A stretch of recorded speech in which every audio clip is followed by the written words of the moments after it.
So what's up madlang people, nagbabalik na naman ang inyong walang kwentang vlogger. Sa araw na ito ay may pupuntahan tayong lugar. Bago ang lahat ay magluluto muna tayo ng pansit canton para mayroon tayong maulam papunta sa ating pupuntahang lugar. Ang pupuntahan pala nating lugar ay Baobao Falls ng Lianga, Surigao del Sur. So tara! Sa sobrang excited namin guys, nagmamadali na kami papuntang Baobao Falls. So bago ang lahat ng yan guys, bili muna tayo ng buko juice para meron tayong energy. Ang layo pa kasi ng ating pupuntahan guys patungong Lianga, mga 2 oras pang mahigit. Kaya kailangan natin guys ng energy.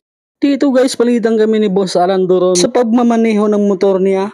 Kasi malayo naman talaga ang pupuntahan nating lugar. Pero ini-enjoy lang namin ang aming biyahe. Kasi alam naman natin na enjoyment is the key of a good life. Malapit na tayo makarating ng Baobao Falls. So guys, nandito na tayo sa Baobao Falls. Di paliguan? Baha ko no. Matay magwakak kami ni kuman.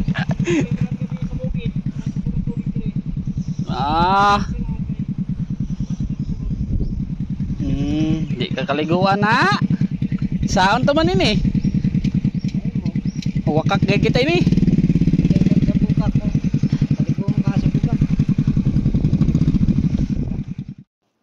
So dito guys, nagdesisyon kaming kumain muna bago tayo pumunta ng Bugak. Nasa 1 oras pa kasi mahigit ang papuntang Barubu. Nandun kasi ang Bugak Cold Spring. Hindi kasi natin inaasahan na mangyari ito sa atin na hindi makaligo sa Baobao Falls. Relax muna kami konti tapos biyahe na naman. So dito guys, papunta na tayo ng Barubu.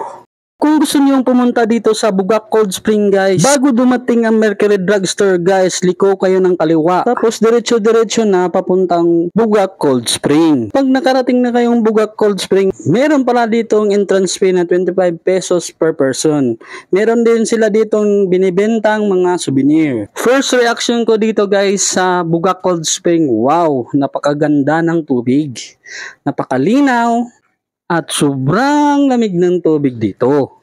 Sana i-develop pa to ng Barubu LGU para lalong gumanda ang Bugak Cold Spring. Para maraming turistang dadayo dito. Kita nyo naman dito sa taas kung gaano kaganda yung Bugak Cold Spring. Hopefully guys, nag-enjoy kayo dito sa video namin. Meron pa tayong part 2 guys. Pag uwi namin guys, dadaanan natin yung isang spot sa Britannia. Huwag nyong kalimutang i-like and share ang ating video. Kung nakaabot kayo sa dulo guys, salamat sa panonood ninyo. Next stop natin guys sa Britannia. I'm Dexter Ribici and I'm out.